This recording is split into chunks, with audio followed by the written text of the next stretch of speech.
தெய்வத்தின் குரல் அத்வைதம் என்ற தலைப்பில் மகா பெரியவர்கள் கூறியுள்ளதை இப்போது கேட்கலாம். போர் தீர்ந்து அமைதி காண. இஷ்டப்படி மனசை ஓடவிட்டு அதன் விளைவாக கண்டபடி காரியம் செய்து நன்றாக கர்மபந்தத்தில் கட்டுண்டு கிடக்கிற போது கட்டை தளர்த்துவதற்காகவே முதலில் அதிகம் நெரிக்கின்ற தர்மசாஸ்திர கர்மக்கட்டை போட்டுக்கொள்ள வேண்டும். அதிலே போட்டிருக்கிற ரூல்கள் மனசுக்கு இஷ்டமானதாக இருக்கத்தான் இருக்காது, போட்டு நெரிக்கிற மாதிரி தான் இருக்கும். ஆனாலும் சாஸ்வத கட்டு இல்லை, கட்டு மாதிரி நெருக்கி பிடித்து கொண்டிருப்பது தானே ஒழிய முடிச்சாய் விழுந்த கட்டு இல்லை. பக்குவமாகி கர்மபந்தம் முழுக்க போகிற போது சாஸ்திர ரூல் பார்த்து பண்ண வேண்டும் என்கிற கட்டுப்பாடும் இல்லாமல் போய்விடுகிறது. ஆத்மஞானிக்கு எந்த கட்டுப்பாடும் இல்லை, எந்த ரூலும் இல்லை.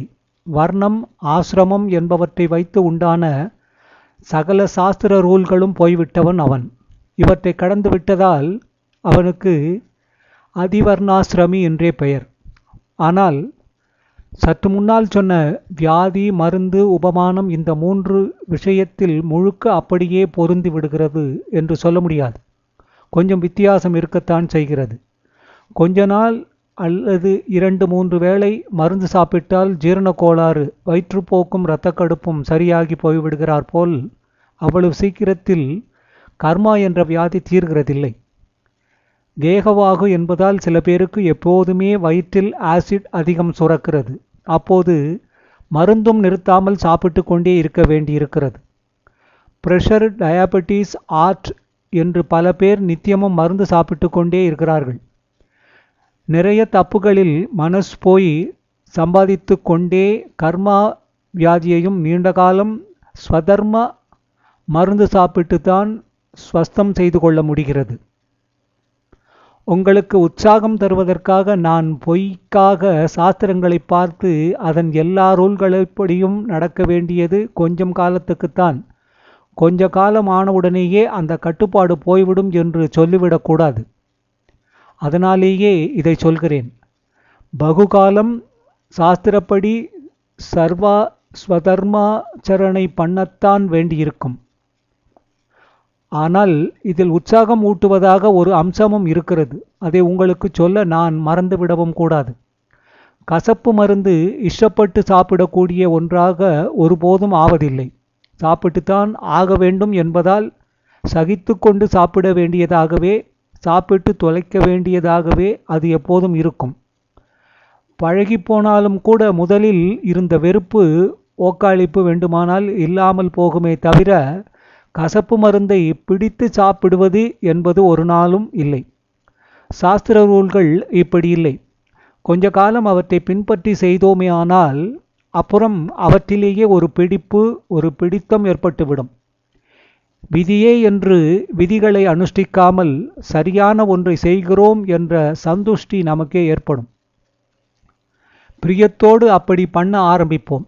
பரம அனாச்சாரமாக கிளப், குடி, ரேஸ் என்று இஷ்டப்படி போனவர்கள் அப்புறம் ஆச்சாரமாக மாறுகிற போது எத்தனை இஷ்டத்தோடு ஸ்நானம், மடி, உபவாசம் என்று அனுஷ்டிக்கிறார்கள் என்பதை ஆங்காங்கே இன்றைக்கும் பார்த்து கொண்டுதான் இருக்கிறோம்.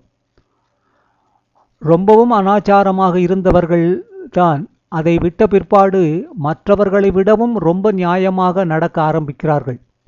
ஏதோ ஒரு கம்பல்ஷனில், நெருப்பில் இப்படி செய்யாமல் ஸ்வச்சையோடு சந்தோஷமாக இப்படி செய்ய விரும்பி செய்கிறார்கள். சாஸ்திர ரூல்களுக்கு உள்ள பெருமை இது. அது கசப்பு மருந்து இல்லை. கூஷ்மாண்ட லேகியம், யுனானி மருந்துகள் மாதிரி தித்திப்பாக இருப்பது பித்த சரீரம் உள்ளவர்க்கும் விஷக்கடிப்பட்டவர்களுக்கும் அந்த தோஷங்களினால் நல்ல ருசியுள்ள பதார்த்தங்களும் கசக்கிறார் போல நம்முடைய மனசின் தோஷத்தினாலேயே தான் தர்மசாஸ்திர மருந்து கசக்கிறது. இதற்கு இன்னொரு கோடியில் நல்ல பாம்பின் விஷம் ஏறினவனுக்கு சியக்காய் தித்திக்கும் என்று சொல்வார்கள். இப்படியே விஷய சுக விஷத்தில் ஈடுபட்டவனுக்கு வாஸ்தவத்தில் விஷமான துஷ்கர்மாவே மதுரமாக இருக்கிறது. எப்படிப்பட்டவனானாலும் திருந்தனும் என்ற நிஜமான கவலை இருந்தால் சாஸ்திர மருந்து பிடிக்க ஆரம்பித்துவிடும். இரண்டு அர்த்தத்திலும் பிடிக்க ஆரம்பித்துவிடும். அதாவது அது பலன் தரவும் ஆரம்பிக்கும், மனசுக்கு பிடித்ததாகவும் ஆகிவிடும். ட்ரீட்மெண்ட் பகுகாலம் நடக்க வேண்டியதே என்றாலும் தித்திப்பு மருந்தாக இருப்பதால் அதை இஷ்டப்பட்டு சாப்பிடுவது என்று ஏற்படுவதால் சலித்து கொள்ளாமல் அத்தனை காலமும் ட்ரீட்மெண்ட் எடுத்துக்கொள்வோம்.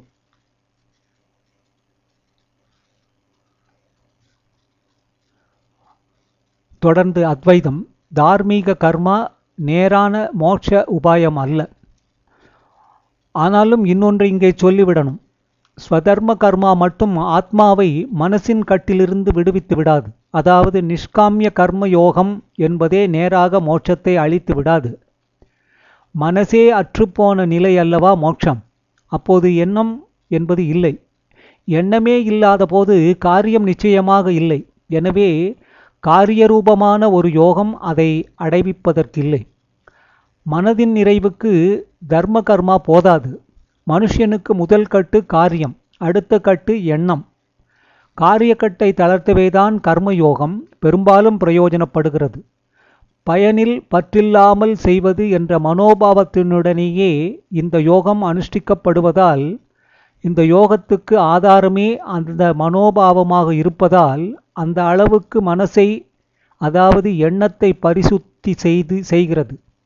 ஆனால் இப்படி பரிசுத்தி செய்வது அழுக்கை துடைக்கிறதோடு சரி, அலங்காரம் பண்ணி அழகுபடுத்துவதாகாது. வீட்டை துடைத்து கோமயம் தெளித்துவிட்டால் இந்த நாளில் டெட்டால் போடுவார்கள், போதுமா? அதிலே மனை விரிப்பு சோபா என்றே வைத்துக்கொள்ளுங்கள், போட வேண்டும். ஊதுவத்தி ஏற்றி வைக்க வேண்டும், கோலம் போட வேண்டும். இதே மாதிரி மனசை அழுக்கு போக வெறுமே துடைத்துவிட்டால் போதாது, அதை நல்ல எண்ணங்களால் நிரம்பி அழகு செய்ய வேண்டும். அப்படி அழகுபடுத்த கர்மாவால் ஆகாது. கடைசியிலே மனசே போனால்தான் ஆத்மானுபவம் ஏற்படும் என்பதால் இப்போதே மனசை வெறுமனே பரிசுத்தி பண்ணி வெறிச்சென்று விட்டுவிட்டால் போதும் என்று நினைத்துவிடக்கூடாது. கெட்ட கர்மாவை நல்ல ஸ்வதர்ம கர்மாவால் போக்கிக் கொள்ள வேண்டும் என்பது போலவே இதுவரை ஜன்மாந்திரமாக எவ்வளவோ கெட்டவற்றை எண்ணிவிட்டோமே, அவற்றை நல்ல எண்ணத்தால் தானே போக்கிக் கொள்ள வேண்டும். சயின்ஸ் சட்டப்படியே ஆக்ஷனுக்கு சமமாய் ரியாக்ஷனும் இருந்தாகணுமே, செயலுக்கு சமமாக எதிர்ச்செயல் பண்ணியாக வேண்டுமே, இல்லாவிட்டால் விளைவு தீராதே. இம்மாதிரி கெட்ட எண்ணங்களை போக்குவதற்கான நல்ல எண்ணங்களை உண்டாக்குவதற்கு கர்மயோகம் போதாது. இப்போது அது மனசை வெறிச்சென்று பண்ணுவதோடு விட்டுவிட்டால் பிஞ்சையே பழுக்க வைக்க பார்த்த அது வெம்பி போகும்படி செய்வது போலத்தான் ஆகும். பிஞ்சை காயாக பழமாக மதுரமான எண்ணரசத்தால் முதிர வைத்து அப்புறம்தான் உதிரவிட வேண்டும். கர்மயோகம் என்ற சாஸ்திரம் அமைத்து தந்துள்ள ஸ்வதர்மா அனுஷ்டமானது ஒரு ஜீவ மனஸ் இந்திரியங்களை கொண்டு இஷ்டபூர்த்தி செய்து கொண்டவற்றின் விளைவாக தேய்த்து அழிப்பதற்கு மட்டுமே முக்கியமாக உதவும். இஷ்டப்பட்ட அந்த மனசையே நிறைவு பண்ண அது போதாது. மனசின் தப்பான எண்ணங்களை திருத்த, அதாவது மனஸ் தப்பாக எண்ணுவதை திருத்த சாஸ்திர கர்மா டைரக்டாக உபகாரம் பண்ண அதனால் இயலாது. அதன் நேச்சரே அப்படி. கர்மாவோடுதான் சம்பந்தப்பட முடியும். காரிய ரூபத்தில் இஷ்டப்படி செய்ததை சாஸ்திரத்தின் ரூல் படி காரிய ரூபமாகச் செய்வது சரிப்படுத்த இயலும். மனசில் நினைப்பையும் நினைக்கிற மனசையும் காரியம் எப்படி சரி செய்ய முடியும்? அன்பு, பக்தி. துஷ்காரியத்தை சத்காரியத்தால் சரி செய்கிறார் போல கெட்ட நினைப்பை நல்ல நினைப்பால் தான் சரி செய்ய முடியும். இங்கேதான் அன்பு வருகிறது. நல்ல எண்ணங்களிலெல்லாம் தலை சிறந்தது அன்புதான். அந்த அன்பை சமஸ்த ஜீவராசிகளிடமும் செலுத்த வேண்டும். அத்தனை ஜீவராசிக்கும் மூலாதாரமான பரமாத்மாவிடம் செலுத்தி பக்தி செய்ய வேண்டும். மூலத்திடம் அன்பு, அதாவது பக்தி செய்யாமல் அதிலிருந்து வந்தவற்றிடம் மட்டும் செய்ய பார்த்தால் அது சரியாய் வராது. அதனால் ஈஸ்வர பக்தி அத்தியாவசியம். மனஸ் ஜீவனுக்கு போடுகிற தப்பான எண்ணக்கட்டை எடுத்து போடுவதற்கு இதுதான் வழி செய்யும். அதாவது மனஸ் தான் பின்னே நின்று கொண்டு சரீரத்தை முன்னே விட்டு செய்விக்கிற கர்மபந்தம் மட்டுமே சத்கர்மாவினால் போகும். மனசின் நேர்பந்தமான எண்ணத்தின் பந்தம் பக்தியினால்தான் போகும். பக்தியும் எண்ணம்தான். மனசை வைத்துக்கொண்டு அதனால் பண்ணுவதென்றாலும் எப்படி சாஸ்திர கர்மா பழைய கர்மக்கட்டை அவிழ்க்கிற கட்டாயிருந்ததோ அப்படியே இதுவும் எண்ணத்தின் விஷயத்தில் செய்யும். பக்தி செலுத்தி கொண்டே போனால் அது முற்றி பூரணமாகும் போது மனஸ் என்று தனியாக ஒன்றை வைத்துக்கொண்டு இவன் வேறாக பக்தன் என்று இருக்க வேண்டாம் என்று பகவானே நினைப்பார். இவனை மனசிலிருந்தே அவிழ்த்து விடுதலை பண்ணி தன்னுடைய ஆத்மஸ்வரூபத்தில் ஒன்றாக்கி கொண்டு விடுவார். பிடிபடாமல் திமிரிக்கொண்டு நாலா பக்கமும் ஓடுவதையே இயற்கையாக கொண்ட மனசை அதன் நேர் டிபார்ட்மெண்டான எண்ணத்தில் ஒரு எல்லைக்குள் கட்டுப்படுத்தி அன்பு முதலான சச்சிந்தனைகளில் மாத்திரம் போக பண்ணுவது சுலபமான காரியமல்ல. அதனால்தான் முதலில் கர்ம மார்க்கத்துக்கே சாஸ்திரங்களில் பிராதானியம் தரப்பட்டிருக்கிறது. சாஸ்திர கர்மாவுக்கு பின்னணியான சச்சிந்தனை. இப்படி சொன்னால் கர்மா என்பது காரியத்தோடேயே ஒரே அடியாய் முடிந்து விடுகிறது என்று அர்த்தமில்லை.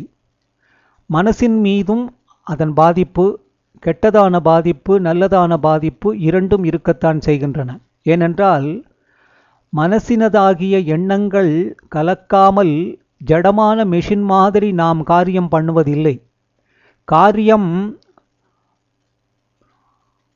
பெர்மனண்டாக முன்னுக்கு தெரிந்தாலும் பிராமினண்டாக முன்னுக்கு தெரிந்தாலும் அந்த காரியத்துக்கு பின்னே ஒரு எண்ணம் உண்டு. பொதுவாக சொன்னால் நாம் மனஸ் போனபடி காரியம் பண்ணுவதெல்லாம் லோக இன்பங்களில் உள்ள ஆசை எண்ணத்தின் மேலேதான்.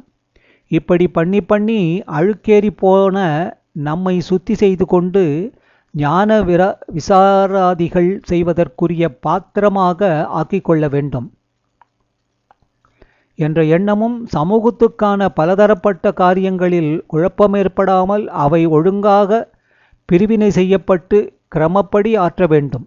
இதனால் லோகக்ஷேமம் உண்டாக வேண்டும் என்ற அன்பு என்பமும் ஒன்று கலந்தே சாஸ்திரம் விதித்த ஸ்வதர்ம கர்மாக்களுக்கு பின்னே அடிப்படையாக இருக்கின்றன. சத்கர்மாவில் சித்த சிதறல் குறைவது. அதோடு கூட எந்த காரியத்திலும் இப்படி பொதுவானதாக இல்லாமல் அதை குறித்தே ஏற்பட்ட அநேக எண்ணங்கள் கலந்திருக்கின்றன.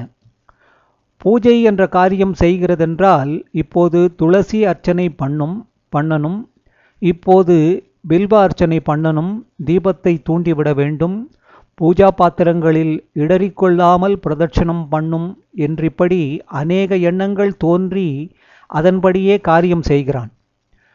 பக்தி என்ற பொதுவான முக்கியமான எண்ணத்தோடு இப்படி பல எண்ணங்கள் உள்ளன. இப்படியே ஒவ்வொரு காரியத்திலும்.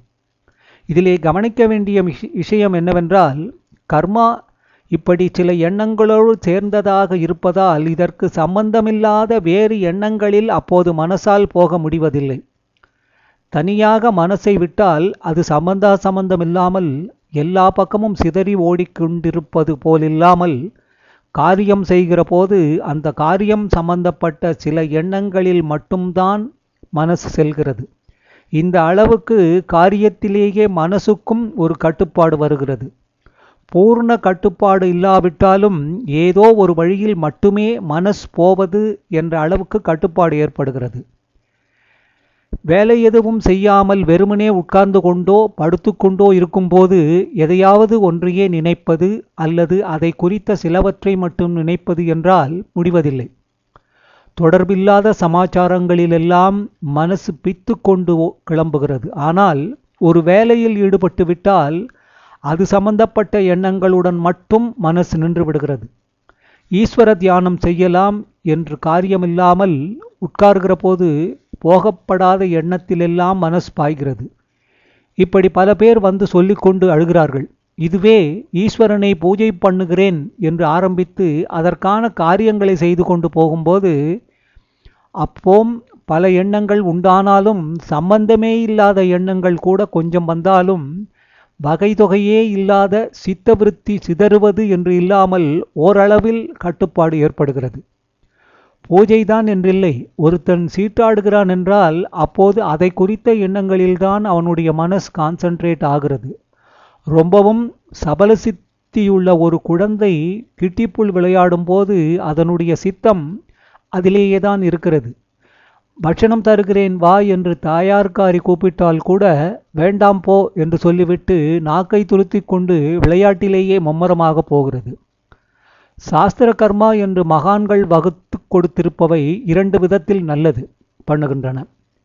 மற்ற காரியங்கள் அவசியமற்றதிலோ தப்பானதிலோ கூட மனசை நிறுத்திக்கின்றனவென்றால் சாஸ்திர கர்மாக்கள் எண்ணங்களில் நல்லனவற்றையே மனஸ் போகும்படி செய்கின்றன. இது ஒன்று. கெட்டவையான எல்லாவற்றிலிருந்தும் அவை மனசை திருப்பி விடுகின்றன. இது இரண்டாவது நன்மை. காரியத்திலேயே கண் என்கிற போது மனசு இரண்டாம் பட்சமாகிறது. ஆனாலும் மனசுக்கு இப்படி காரியத்தினால் நன்மை உண்டாகிறது.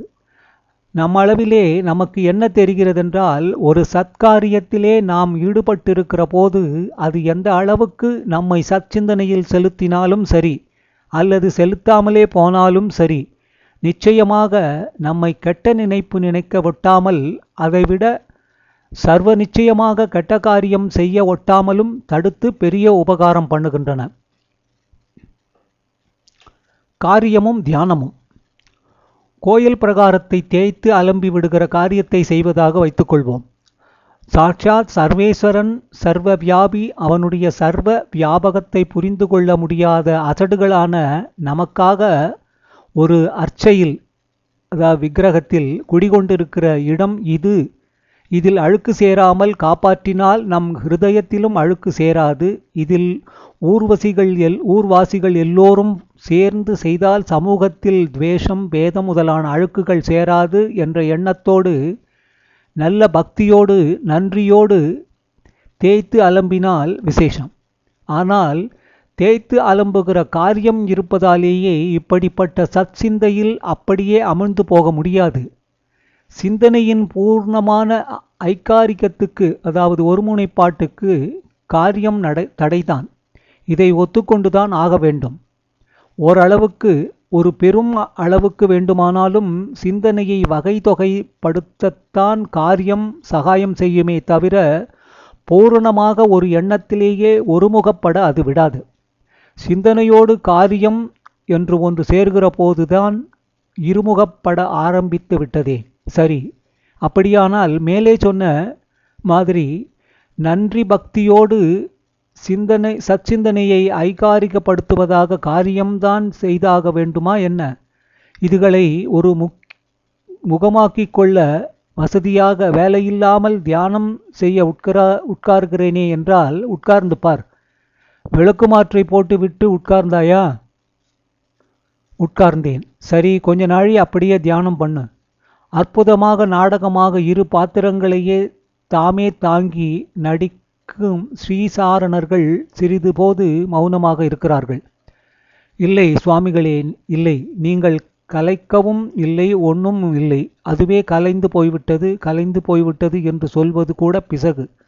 முதலுக்கே எண்ணங்கள் ஒருமுகப்பட்டு சேரவில்லை. ஆகையினால் கலைவதற்கு என்ன இருக்கிறது?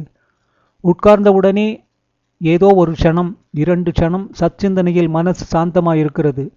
பகவானை கவிழ்ந்து கொண்டு நிற்கிறது. உடனேயே இதனால் பக்தி தியானம்தான் கர்மாவை விட உசத்தி என்றாகிறது.